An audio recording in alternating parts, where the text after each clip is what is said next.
पूरा देश में black marketing, out of market कर दिया है सुई को। मैं सरकार से पूछना चाहता हूं, जब आपके एम्स के डायरेक्टर लिख के देते हैं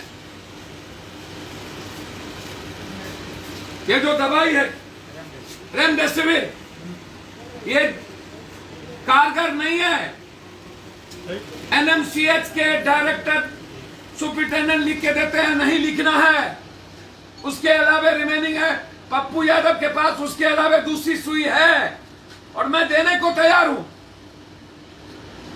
लेकिन एक भी डॉक्टर रेमडेसिविर के अलावा दूसरा सुई का नाम नहीं लिख रहा,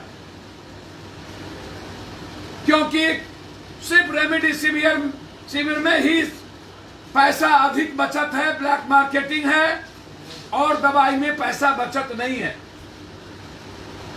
जो एजेंसी है यहां जो सिप्ला के कुछ लोग हैं और जिसकी यहां सीएनएफ लिया हुआ है जो लोग, उनसे मिलकर और कुछ पदाधिकारी की गठबंधन से पूरा आउट ऑफ ब्लैक मार्केटिंग हो गई। जिस अस्पताल को दिया जा रहा है वह अस्पताल के लोग भी उसको ब्लैक मार्केटिंग में दे रहे हैं और वो सुई पड़ रहा है या नहीं पड़ रहा है उसके अटेंडेंट नहीं है और कह दिया जा रहा है कि सुई दे दी गई।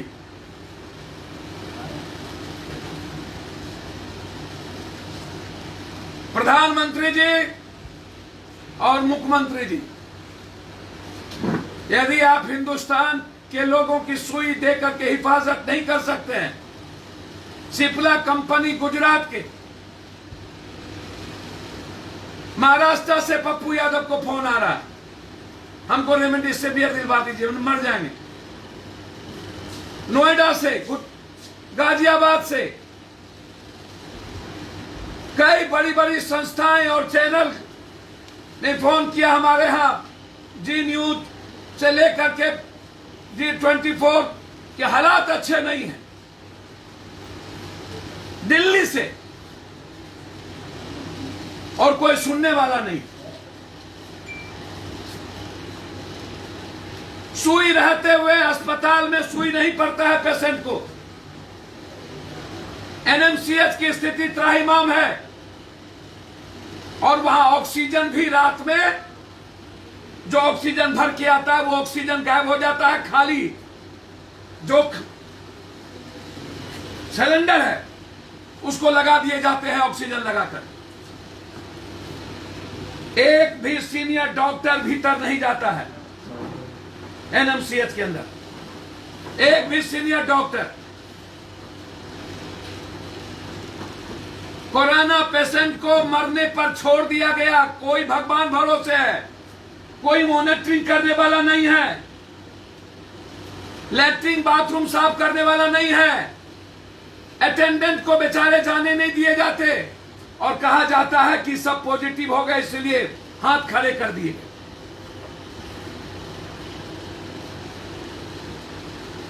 पटना में ऑक्सीजन जहां पर प्राइवेट घरों में जरूरत है वहां पर अविलंब मैंने कहा कि ऑक्सीजन के लिए मरने को नहीं देंगे। 20-20 हजार में खरीदने पड़े हमें।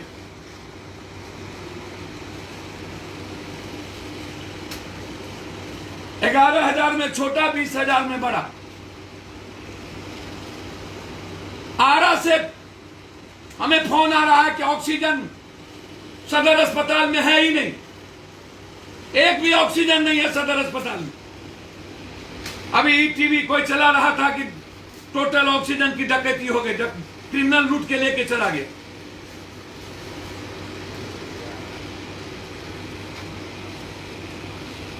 पूरा जो जीएम रोड है, पूरा जीएम रोड के अगल बगल पूरी रेमडेसिविर दवाई की ब्लैक मार्केटिंग। 34,000, 24,000, 25,000, 70,000, 45,000।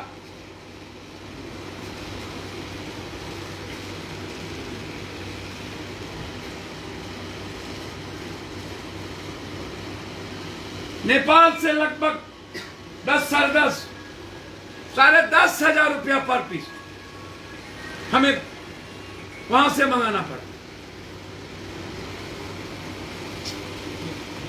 भाई क्या है, 20,000 से ज्यादा, इसको समझिएगा, आपके पेशेंट हो चुके हैं बिहार में और बेड 3,000 भी नहीं है, तो पेशेंट की स्थिति क्या है?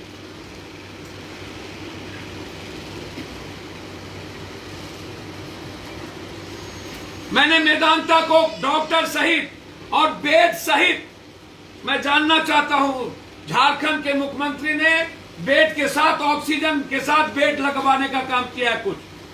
क्या कारण है कि ये काम हिंदुस्तान के प्राइम मिनिस्टर और सीएम नहीं कर सकते, बिहार के सीएम नहीं कर सकते?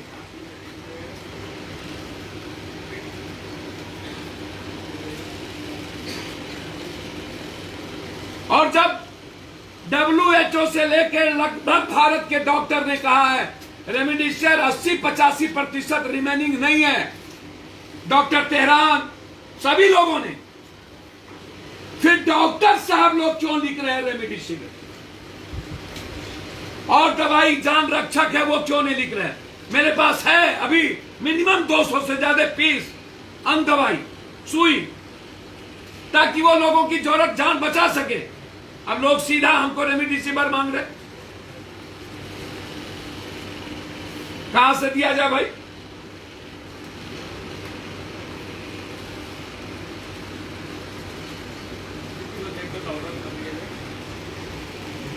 जी सर, मुझे तो समझ में नहीं आता, लॉकडाउन रिमेनिंग है क्या?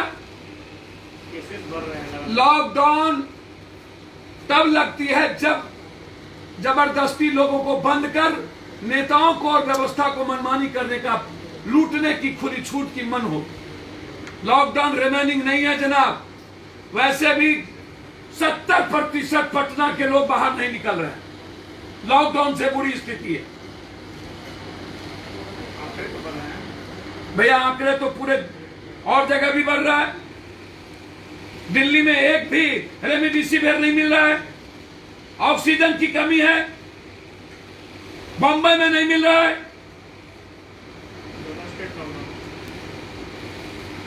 पूरे देश में यदि एक दो स्टेट कर्फ्यू लगाया है 4 दिन 6 दिनों के लिए, तो बिहार में आप सचेत क्यों नहीं हो रहे?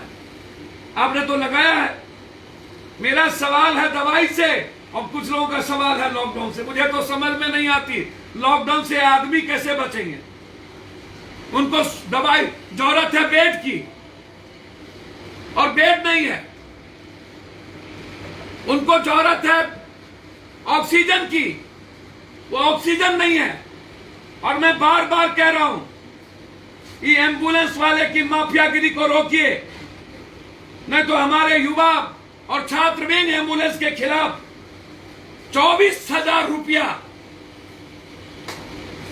एक अस्पताल से दूसरे अस्पताल ले जाने के लिए, 24,000 मेरे सामने में लिया।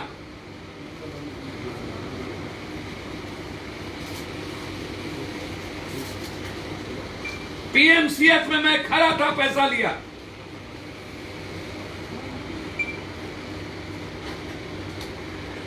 बिल्कुल कोलैप्स। जिस देश की सरकार अपने प्रजा को एक सुई दिलाने की हिम्मत और औकात नहीं रखता हो, वह देश बचाने की और देश बनाने की बात करे, ऐसे लोगों को नेगलेक्ट करने की जरूरत है। आज जरूरत सिर्फ सुई, ऑक्सीजन, लोगों की जिंदगी बचाने की है। और सरकार ने लापरवाही की और हिंदुस्तान में आज सुई से भी ज्यादा जरूरत ऑक्सीजन की है, जो भारत में ऑक्सीजन की कमी है। बिहार में ऑक्सीजन नहीं है और सरकार झूठ बोलती है, लगातार झूठ पे झूठ, झूठ पे झूठ। और अंतिम बात, प्रवासी मजदूर जहां से आ रहे हैं, एनआरकी, एक बस में 9,000 रुपया एक भाड़ा दिल्ली से आने का, 12,000 भाड़ा, और सीट पर 5 आदमी। ट्रेन में भाड़ा, यहां से टेम्पो में ट्रिपल भाड़ा, फिर यहां से बस से घर ट्रिपल भाड़ा। प्रवासी मजदूरों के लिए सरकार ने बस की व्यवस्था नहीं की, और प्रवासी मजदूर जब भूखे प्यासे उतरते हैं तो सरकार ने उसकी खाने की व्यवस्था नहीं की, और न ही प्रवासी मजदूरों की जांच होती है। कहीं भी 5 जगहों से प्रवासी मजदूर स्टेशन से निकल रहे हैं, और एक जगह तंबू लगा करके सिर्फ दिखाने का काम। यह सरकार 75 लाख रुपया जो कह रही है, या अपने पार्टी फंड में या नेताओं के फंड में देंगे, या 75 लाख रुपया हर जिलों में ऊंट के मुंह में जीवे का फोड़न, और उसमें भी प्रवासी मजदूर के लिए नहीं, सरकारी तंत्र के लिए। मेरा आरोप है यह 75 लाख रुपया नहीं, प्रवासी मजदूर के अकाउंट में सरकार सीधा 6-6 हजार रुपया डाले। कोई खाने की व्यवस्था नहीं, कुछ मत करिए, आप 6,000 रुपया मजदूर के अकाउंट में डालिए। ये मेरा डिमांड है। और यदि सिप्ला एंड अदर कंपनी कल तक बिहार के लोगों को सुई देने का काम नहीं किया, तो कल उसके विरोध में कल से आंदोलन शुरू। सर, आप सिलेंडर बांट रहे हैं और जिला प्रशासन का कहना है कि कोई भी अस्पताल नहीं कह सकता है कि उनके पास ऑक्सीजन की कमी। मैं ऐसे लोगों से बात नहीं करूंगा। अखबार से लेके टीवी भरी पड़ी है, सबने सर्वे किया है, और जा करके कहीं ऑक्सीजन नहीं है। मेरे इस पर ऑक्सीजन के लिए आते हैं, मैं नहीं कह रहा हूं, अखबार के रिपोर्टर, टीवी चैनल के रिपोर्टर एक अस्पताल जाकर के जांच किया है। और मैं कल ऑक्सीजन के लिए शाम में गया, सभी जगह कहीं ऑक्सीजन नहीं। सर, डीडीसी के रिची पांडे, इनका कहना है कि जिलाधिकारी के निर्देश पर जो है कोई अस्पताल अब नहीं कर सकता है कि हमारे पास ऑक्सीजन। ये वो सही बोल रहे हैं कि अखबार और रिपोर्टर और आम आदमी सब झूठ बोल रहा है। ये तय करने की जिम्मेदारी आम आदमी की है, और अस्पताल से वालों ने सीधा बोल दिया है कि हमको चाहिए 50, 100 और हमको मिलता है 10, और वो 6-4 घंटे में समाप्त हो जाता है। स्थिति यह होती है कि हमको पेशेंट को मरने का डर होता है।